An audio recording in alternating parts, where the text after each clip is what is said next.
In today's episode, I'll be giving my review and reaction to the 1973 film The Sting. The Sting is a caper film with a runtime of 2 hours and 9 minutes, directed by George Roy Hill, who I've not seen any of his films before. This movie stars Paul Newman, Robert Redford, and Robert Shaw. So let's dive right into The Sting. Do something, man. People are questioning you. Shut up. Shut up. Okay, yep, do that. Sure, guys. Stupid and dumb. Just an idiot. Get your shit together, son. Fuck it. I loved it. Welcome to the Dub Cast.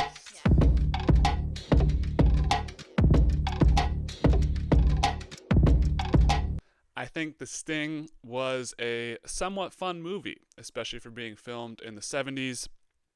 You know, when I look at my favorite movies, they're mostly late 2000s, early 2010s, that type of stuff. That seems to be where I like to lean heavily with my type of movies. As time goes back further and further, that's where you lose me a little bit. I think I don't appreciate the movies in the 70s and 80s and 90s as much. That being said, I thought this movie stands pretty well for a movie that was filmed, what, or over 50 years ago, or yeah, over 50 years ago at this point. That's crazy to say. I thought this was, pretty good for that. The twist at the end of the movie, in my opinion, saved a lot for me. I thought they were all pretty complex for a movie filmed in the 70s. I don't know what maybe I just expect going back in time. They don't have as much complexity in their movies, but I thought this was pretty interesting, the ending of the movie. I will say the middle to the back third of the movie I thought was pretty dreadful. I was pretty bored throughout that portion of the movie. Just not a lot going on for me, not a lot of stuff keeping me intrigued. I thought there were some fun theatrics throughout the movie, especially Hooker riding on the back of the street sweeper, him escaping the restaurant, and also making it out of the alley that there was no exit, like it was a dead end alley. I thought all the three of those scenes were kind of interesting on how he was able to escape and kind of like an action sense there. I like both of the main characters, Hooker and Henry. I don't know for sure, but I could easily see this movie being an inspiration, a big inspiration for movies down the line. And this movie seems to be ahead of its time. I don't know how many times I'm going to mention now, but this was in the 70s, but definitely feel like this movie was ahead of its time. This was a fun one-time watch for me, but not something I'm going to be, itching to rewatch at any point. As a fellow member of Scam School, these guys paved the way for me moving forward. I'm a graduate of 2018, so I gotta, respect my elders of the Scam School ways, and we need to bring these types of movies back to the forefront because the art of Scam School has almost been lost. I haven't seen that guy pop up in a while. So, Scam School, maybe we'll restart it. The Sting. Overall, I'm giving this movie a 6.8. Solid score for a movie that I didn't have high expectations of coming in. Definitely exceeded my expectations, and I'm not sure. Maybe if you like Robert Redford, I know there's probably people out there who like Robert Redford. I just realized he was the one who was in, I think his name's Alexander Pierce in Captain America Winter Soldier, which is one of my favorite movies. Not one of my favorite. Well, yeah. I mean, it's a good movie. Anyways, there's a lot of Robert Redford fans out there, so check this one out. Check it off the list. Thought he did a decent job in this movie. People who like movies in the 70s, this feels complex for that. It feels interesting for the 70s, so go check it out. Other than that, though, probably just leave this one be. So where does this 6.8 stack up against the other movies we reviewed so far on the Dubcast?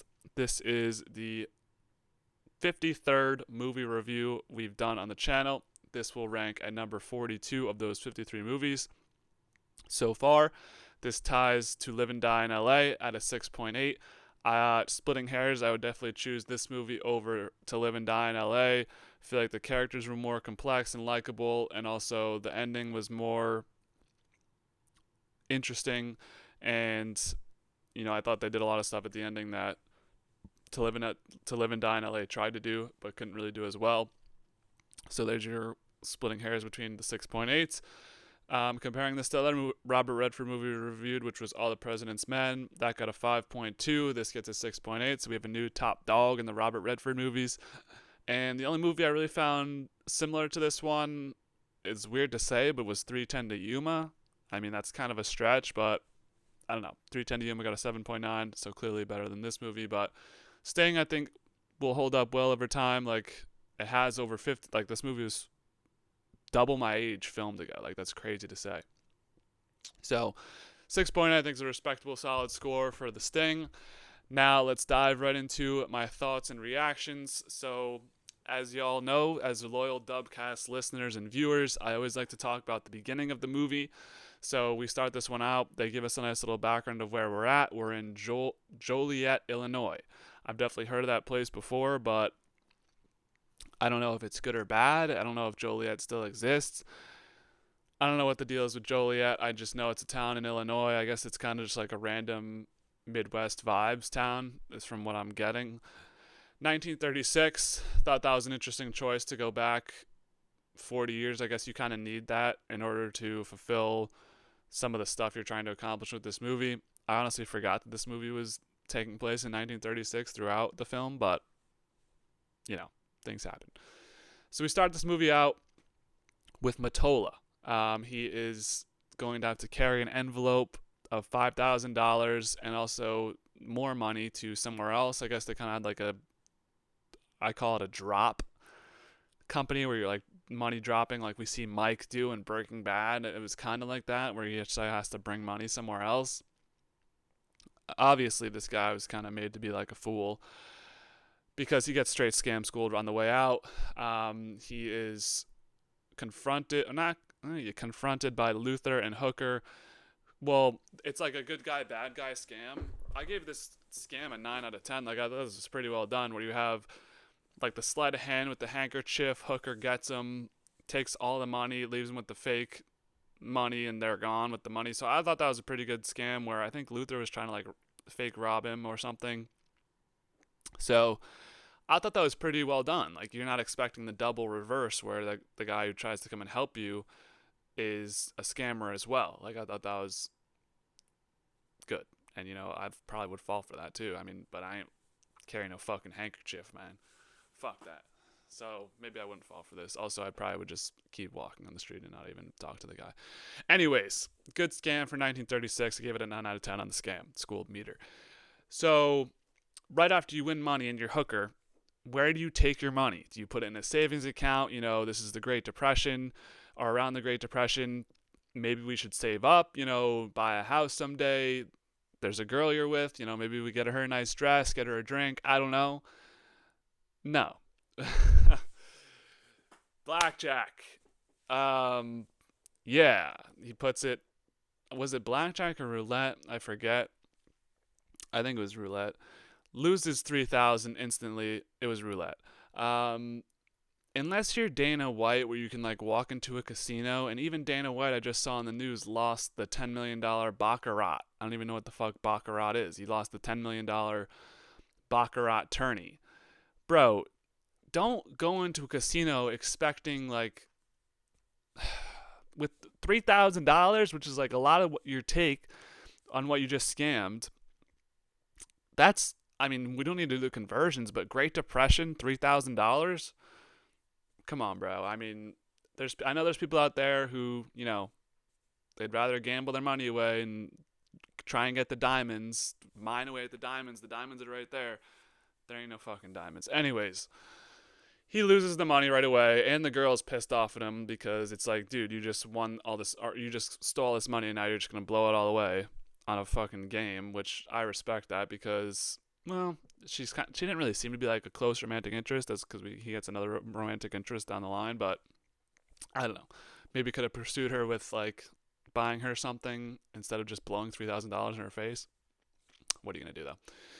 So yeah, not only does he lose all the money in the casino, he also blew all the money in one night, and he now has to kick up $2,000 to this annoying sheriff character who just like conveniently shows up throughout the movie, because everyone in the town of Joliet, Illinois, the scam school center of America, has to pay this guy when they get their money. Well, I don't know about that. Maybe it was like a situation of like, oh, I heard you got this big take. I think it was kind of that, where he's like, you got this big money. Now you got to give me some because I'm with the police and I'll report you. we all know the police have had issues with corruption, so this makes sense. So instead of giving him $2,000, obviously he doesn't have $2,000. He just blew it all. He gives him counterfeit money, and not only this, he has to escape from the counterfeit money part and like deal with that in his head. His friend Luther, who he committed the first scam with, is now dead. So it's now Hooker on his own. Luther kind of seemed to be the main guy in that, and now he retired. So him retiring, he's like, go meet my boy Henry. He'll help you continue to scam. I'm out to scam. I just got my money. I'm good. So R.I.P. Luther. Didn't know much about him. That was like we're right in the action here. Luther's dead. Your actions do have consequences. I'm assuming that was, or I know, is the people who were dealing with the Mottola envelope and all that, because that's like, those are like committed people killing Luther out there. So our boy Hooker goes out to meet this Henry character. He's dead drunk, hungover in his room, and he takes a shower right away. Now, I wrote in my notes, taking a shower, interesting strategy to kick a hangover. Now that I'm thinking about it, like, I don't know if that's even a bad thing to do, because I feel like people definitely, like, take a shower. I mean, for me, it's always that, like, you gotta get the meal. Well, first of all, if you're over the age of 20, like, or if you're, like, 22 or further, you're getting hungover, and it's gonna hurt your head. So the plan is always to drink water before you go to bed, but it's like, who remembers to fucking do that? I never remember to do that, and also I don't want to be pissing all night. And then the key is to wake up and take that one Advil, get rid of the headache, and then you can actually fucking sleep. Because if you can't, like, I'm speaking out of personal experience and whatever. When you wake up, you either have to uke or take an Advil or both, and then you're good, and then just fall back asleep. Or just don't drink fucking beer and drink hard alcohol. So I don't know if showering, like, I've never tried to shower when I've been hungover, and this guy just gets blasted on it, on the shower. But I don't know if that helps. It clearly helps Henry. He's like, snaps to and starts talking to Hooker. Let me know, guys. Shower hangover cure? I feel like no, but who knows? So their big plan, their first scam, Henry and Hooker together, is running a poker scam on the guy who got Luther, who's named Lonigan. And they already took his wallet on the way in, passing by, which was easy money. That wallet had 15 to 20,000 in already, so you're already up, like, they're already just like quintuple Xing their money here. And Henry is going to act like an asshole all night in the game. This is a funny back and forth game where Henry just gets like drunk. I don't know if the alcohol was real. They might have subbed in some fake alcohol. I forget. He's just like an asshole to Lonigan the whole night. Beats him at his own game with the cheating, scamming. Nice double scam here. This was a callback to Lock, Stock, and Two Smoking Barrels, in my opinion. Also, the roulette game was rigged earlier, which I forgot to mention. That also felt very Lock, Stock, Two Smoking Barrels. So maybe I should have compared that movie to this one. Whatever. Yeah, so the poker game I thought was a pretty interesting back and forth. Obviously rooting for Henry, and he just outclasses him in every way. He beats him by scamming him, and then even when Lonigan tries to scam, he gets out-scammed. So big W for Henry. To top it all off, Hooker is now going to befriend Lonigan to like try and like give him the secrets on Henry, but he's actually still with Henry, so it's like a triple scam. So they're all up in this Lonigan guy's money. I mean, he has a ton of money through whatever company he was running at the beginning. So good scam here. I'm giving it an 8 out of 10. Feel like this could have gone south with the double scamming on like the cheating. I feel like, the guy got mad, but he's like, we just got outclassed by a cheater. He's a scammer as well. So if you're doing that scam on somebody who doesn't like scams, like, or doesn't know how to scam, that could be pretty bad, where like they get all reactionary. But Lonigan had respect for the scam. So you got lucky there, in my opinion. Could have gone really wrong. So as always, there's still people pursuing Hooker throughout this movie. You have the sheriff. You have now Lonigan's people aren't really after him, but the police are after Hooker at this point. And this is where he pulls off the boss move to escape the people trying to kill him by jumping on the back of the street duster. And he's like on the back of it so you can't see over. Thought that was an interesting way to go about it. Thought that was a cool scene to escape. So the latter half of this movie is going to focus on rigged horse races, where there's a system where they can hear before who's going to win the race, and Hooker is going to like sell these plans to Lonigan, and then they're going to just ream him on the take on the last one and give him the wrong pick. This is like signing up for a gambling service in 1936, which is like, once again, my take on gambling, which I've never said, so I don't know why I'm saying once again. If you need to constantly ask people for bets, and you're just chasing action, and you never have any of your own, like, this is what I'm betting, this is like not even a system, just like an instinct. If you always need to ask people for bets, just don't bet, because you could end up getting scammed like this, and then it's like, it is what it is. Lonigan got trolled heavy. Side note, horse track in Rhode Island, in Narragansett. I'm a resident of Rhode Island, and there ain't no fucking horse track over here. I gotta do some research on what was up with that. Would be sick, but I'm not sure if that was legit or just something they made up at the time. Seems like they would kind of make that be real, but I don't know. So Hooker continues on. This is kind of where they're slow building this horse racing stuff, so this is the part that I was complaining was slow. He got a mad nice escape from the restaurant's bathroom with the chick at the desk, the cashier / waitress there, and also the dead end alleyway where he's cornered in. He just escaped somehow. I forget the particulars of that, but I respected all three of those escape scenes pretty much. I don't even know where I was going with that. So the FBI is on the case now. This is escalated, kicked up because Lonigan's getting pissed off. And Hooker gets brought in, and he's going to have to give up Henry in order to proceed with his life, because they're like, we're going to put you in jail unless you give us Henry. So, yeah. The classic moral dilemma. Give up your friend or go to jail. It seems like a pretty, common trend in these types of movies, but this is the first of its time, so no harm, no foul. So we find out, we don't find out, but Hooker has been slowly chatting up this girl from the restaurant. They end up sleeping together, and he wakes up in the morning. He got robbed. Tough luck for Blood right there. She did just want that train ride home, or so I thought, because we find out this Salino character, who's been like touted up as one of their top guys, like this company that has been chasing Hooker throughout the whole movie. Salino is the top girl, where she was actually going to kill Hooker, and that was the plan, to get close to him. Like, she's this expert where she's pretending to be a waitress at his favorite restaurant, pretends like she just wants to go home. She's actually the master assassin who's been sent after him, but she gets shot in the head because they figure out, one of Hooker's colleagues figure out that she was, or was it the CIA? I forget.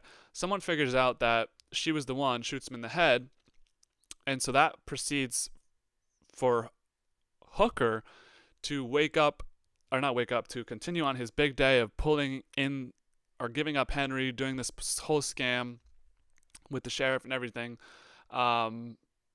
So here we go. Final scene. We have Hooker coming into this scene where he has to give up Henry or go to jail. Also pull the scam on Lonigan. Like, what's he going to do? So they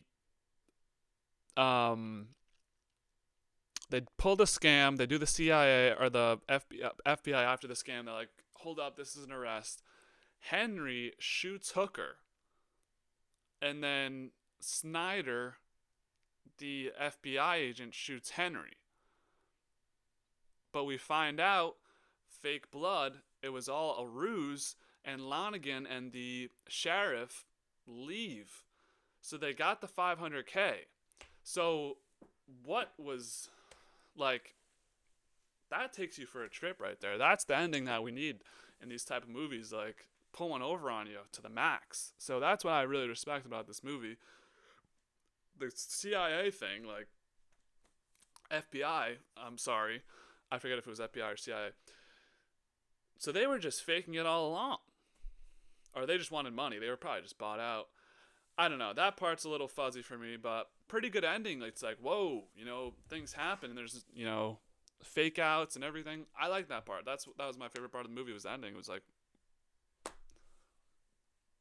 genuinely taken aback there. So yeah, that was definitely what held up the movie for me. Overall, a decent watch. What did you guys think of The Sting? Are you still watching it 52 years later? A lot of compliments for this movie on TV Time. People saying this is, some crazy shit, but I thought it was just okay. It was good. So yeah, would you give it a higher or lower than 6.8? That's it for The Sting. Coming up on Dubcast, it's TV show season. White Lotus just ended yesterday. We'll have a recap and review of that with a tier list after. Severance Season 2, finished watching that. We'll have a recap and review of that as well with a tier list as well. Next movie review will be Backdraft, and then we'll see what happens after that. UFC 314 takes place this Saturday. Hopefully I'll have my guest on, and we'll give it a go and give our best picks and bets for that. Besides that, NBA playoff season coming up as well. Maybe we'll do some live streams for that. NHL playoffs. It's all happening in the world of the Dubcast. So yeah, that's what we got on tap. So that's all I have for you today. Like, subscribe, comment, dislike, like. Smash that bell for notifications. You don't really need to do that because I post all my podcasts mostly at 7 a.m. besides the Survivor ones. So as always, be easy, y'all.